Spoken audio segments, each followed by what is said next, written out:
नमस्कार प्यारे बच्चों, आज हम इस कक्षा में आपकी 7th की हिंदी की पाठ्य पुस्तक वसंत भाग 2 का पहला पाठ हम पंछी उन्मुक्त गगन के पढ़ेंगे, जो एक कविता है। ध्यान रहे बेटा, कवि वो होता है जो कविता लिखता है और लेखक वो होता है जो पाठ लिखता है।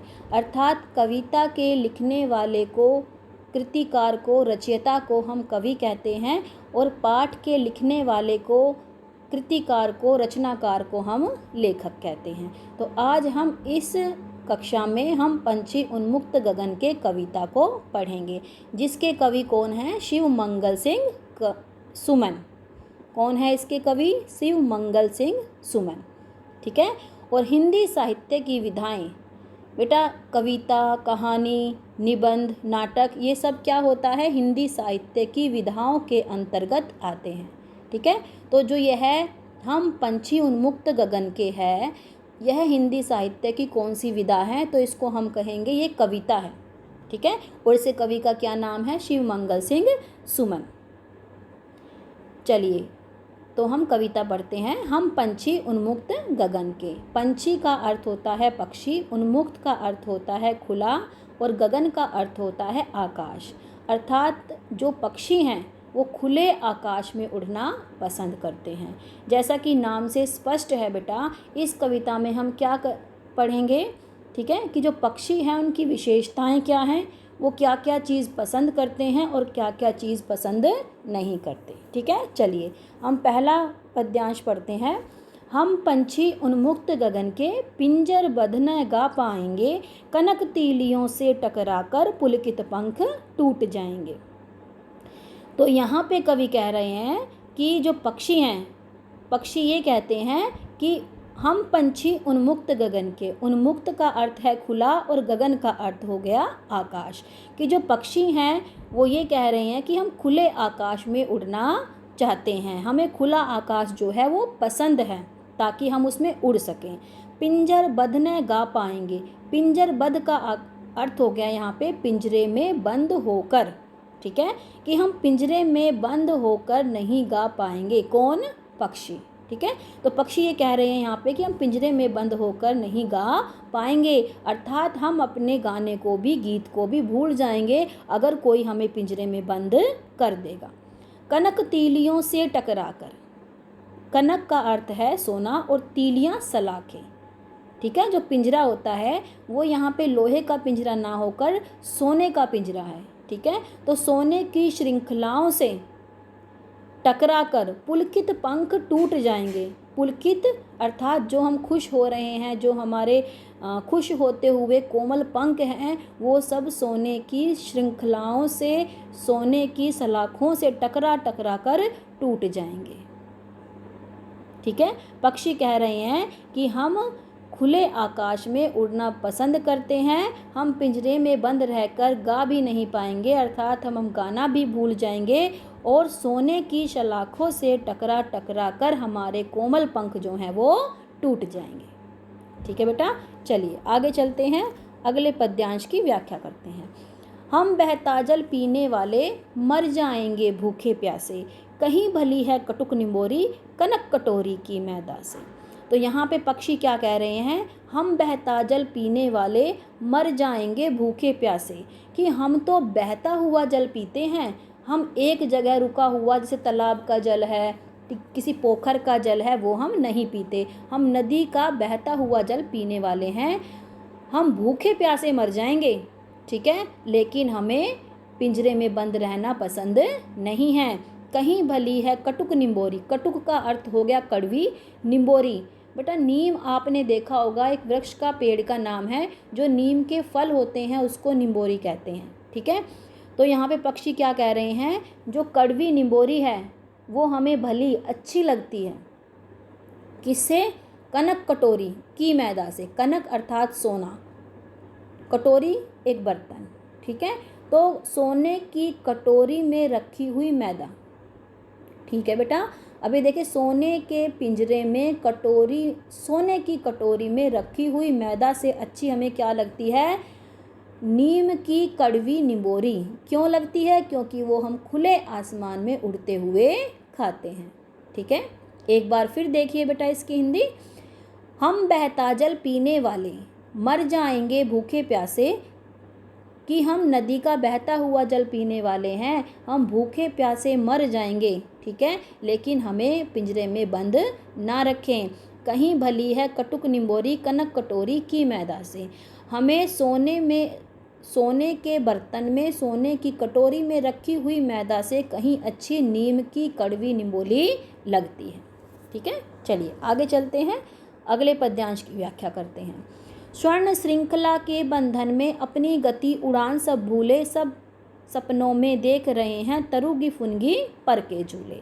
अब स्वर्ण अर्थात सोना, श्रृंखला जंजीर, ठीक है। हम सोने की जंजीरों में बंध कर अपनी गति उड़ान सब भूले, अपनी उड़ने की गति अर्थात चाल को भी भूल जाते हैं। पक्षी यहाँ पर क्या कह रहे हैं कि सोने की जंजीरों में बंधकर हम अपनी उड़ने की गति को भी भूल जाते हैं, अर्थात हम उड़ना भी भूल जाते हैं। बस सपनों में देख रहे हैं तरुगी फुनगी पर के झूले। केवल अपने सपनों में ही, तरु अर्थात वृक्ष, फुनगी टहनी, जो बेटा वृक्ष की टहनी का अगला छोर होता है ना, उस पर पक्षी कहते हैं कि हम झूला झूलते हुए स्वप्न में खुद को देख रहे हैं, कि अब बाहर की आज़ादी हमारे लिए असंभव हो चुकी है, हम पिंजरे में बंद हो चुके हैं, ठीक है। तो जब हम पिंजरे में बंद हो जाते हैं तो हम अपनी उड़ने की गति, उड़ने की एक तरह से चाल को भी भूल जाते हैं और केवल सपनों में ही महसूस करते हैं कि हम किसी वृक्ष पर बैठे हुए हैं और किसी टहनी पर हम झूला झूल रहे हैं, ठीक है। चलिए आगे चलते हैं बेटा। ऐसे थे अरमान की उड़ते नीले नभ की सीमा पाने, लाल किरण सी चोंच खोल चुगते तारक अनार के दाने। अब पक्षी यहाँ पे ये कहते हैं कि ऐसे थे अरमान, अरमान अर्थात इच्छा, सीमा का अर्थ हो गया आखिरी छोर, ठीक है, कि हमारी ऐसी इच्छा थी कि हम नीले नभ में, नभ अर्थात आकाश, नीले आकाश में अंतिम छोर तक उड़ते, भी आकाश में हम अंतिम छोर तक उड़ते, ये हमारी इच्छा थी। लाल किरण सी चोंच खोल चुगते तारक अनार के दाने, और अपने लाल रंग की चोंच खोलकर जो अनार रूपी तारे आकाश में निकले हुए हैं उनको हम चुगते। तो यहाँ पे पक्षी की चोंच कैसी है, लाल रंग की, ठीक है।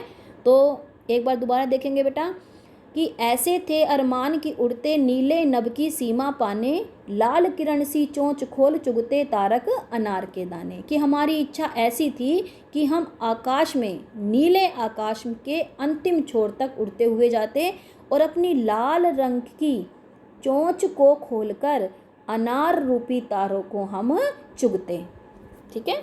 चलिए आगे चलते हैं।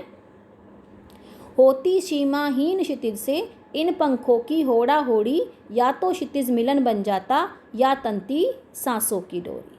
अब सीमाहीन, जिसकी सीमा ही ना हो, क्षितिज का अर्थ है जहाँ पर धरती और आकाश मिलते हुए दिखाई देते हैं। क्या अर्थ है क्षितिज का?